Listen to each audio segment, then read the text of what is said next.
பிரியமானவர்களே, உங்களுக்கு ஒரு உண்மை நிகழ்வை சொல்ல ஆசைப்படுகிறேன். 50 மாணவர்கள் உள்ள ஒரு வகுப்பில் ஆசிரியர் விடைத்தாட்களோடு உள்ளே நுழைகிறார். அவர் நுழையும் பொழுது முதல் 3 மாணவர்களுக்கு அவர் விடைத்தாட்களை கொடுத்து பாராட்டுகிறார். அப்பொழுது மாணவர்கள் அனைவரும் உற்சாகமாய் கரங்களை தட்டுகின்றனர். 4வது மாணவனுக்கு விடைத்தாள் கொடுக்கும் பொழுது பாதி பேர் மட்டுமே கைத்தட்டினர். அடுத்து 5வது, 6வது, 7வது என்று சொல்லும்பொழுது கொஞ்சம் கொஞ்சமாக கைத்தட்டல் ஓசை குறைகிறது. கடைசி மதிப்பெண் எடுத்த ஒரு மாணவன் வரும் வரைக்கும் அந்த கடைசி மதிப்பெண் எடுத்த மாணவன் கைத்தட்டி கொண்டே இருந்தான். அனைவரும் கைத்தட்டி கொண்டே இருந்தான். அவனுக்கு முன்பாக மதிப்பெண் எடுத்த அந்த விடைத்தாளை பெற்ற அந்த மாணவனுக்கு கூட இவன் கைத்தட்டினான். இப்படி இருக்கும் பொழுது கடைசியாக அந்த மாணவனுக்கு ஆசிரியர் பெயர் சொல்லி அழைத்து அந்த விடைத்தாளை கொடுக்கிறார். அப்பொழுது அனைவருமே நமக்கு இவன் கைத்தட்டினானே என்று அந்த கடைசி மாணவனாக இருந்த இவனுக்கு முன்பாக விடைத்தாளை பெற்றுக்கொண்ட அந்த மாணவன் கரங்களை தட்டினான். இதை பார்த்த பிறகு ஒவ்வொருவராக கரங்களை தட்டும் பொழுது முதல் மதிப்பெண் எடுத்த மாணவனை விட இவனுக்கு கிடைத்த கைத்தட்டல்கள் அதிகமாக இருந்தது.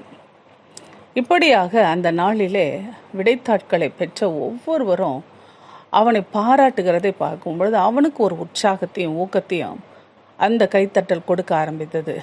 அன்று முதல் அவன் மிக வேகமாக அதிக உற்சாகமாக தன்னுடைய படிப்பில் கவனம் செலுத்த ஆரம்பிக்கிறான். இறுதியாக அவன் மற்ற மாணவர்களைப் போலவே நன்றாக படிக்க ஆரம்பித்தான். அருமையானவர்களே, இதே போலதான் ஏதோ ஒரு வகையில் நம் ஒவ்வொருவருக்கும் உற்சாகமும் ஊக்கமும் தேவைப்படுகிறது. யாராவது ஒருவர் பாராட்டினால் நம்முடைய வாழ்க்கையில் ஒருபடி முன்னேறுவதற்கு அந்த பாராட்டு நமக்கு ஒரு ஊக்குவிப்பாக அமைகிறது. அருமையானவர்களை, இப்படிதான் வேதத்திலும் 1 தெசலோனிக்கர் 5ஆம் அதிகாரம் 11வது வசனம் இப்படியே சொல்கிறது. ஆகையால் நீங்கள் செய்து வருகிறபடியே ஒருவரை ஒருவர் தேற்றி ஒருவருக்கு ஒருவர் பக்தி விருத்தி உண்டாகும்படி செய்யுங்கள். ஆம், நாம் ஒருவரை ஒருவர் தேற்ற வேண்டும், ஒருவரை ஒருவர் ஊக்கப்படுத்த வேண்டும்.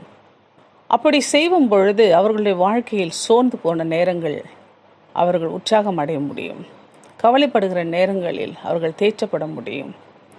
அவர்களுக்கு பக்தி விருத்தி உண்டாகத்தக்கதாக இச்செயல்கள் அமைகிறதா இருக்கிறது. அவர்கள் தேவன் மேல் வைத்திருக்கிற நம்பிக்கையை உறுதிப்படுத்த முடிகிறது. சோர்ந்து போன நேரத்தில் அவருடைய விசுவாசம் குறைகிறது.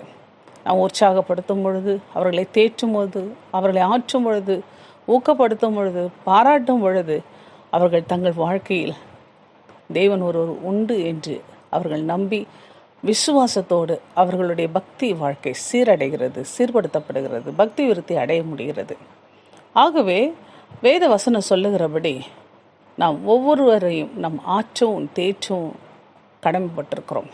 கடவுள் நம்மிடத்திலிருந்து எதிர்பார்க்கிற ஒரு காரியம் அதுதான். நம்மை ஆயத்தப்படுத்தி கொண்டு மற்றவர்களை ஆயத்தப்படுத்த தேவன் அழைக்கிறார். மற்றவர்களை நாம் ஊக்கப்படுத்தும்படி அழைக்கிறார். அவர்களையும் நம் கரம் பிடித்து பரலோக ராஜ்யத்துக்கு கொண்டு போக வேண்டியது நம் ஒவ்வொருடைய கடமையாக இருக்கிறது. ஆகவே நம்மை போலவே மற்றவரை நாம் நேசிப்போமா? கர்த்தர் உங்களை ஆசீர்வதிப்பாராக.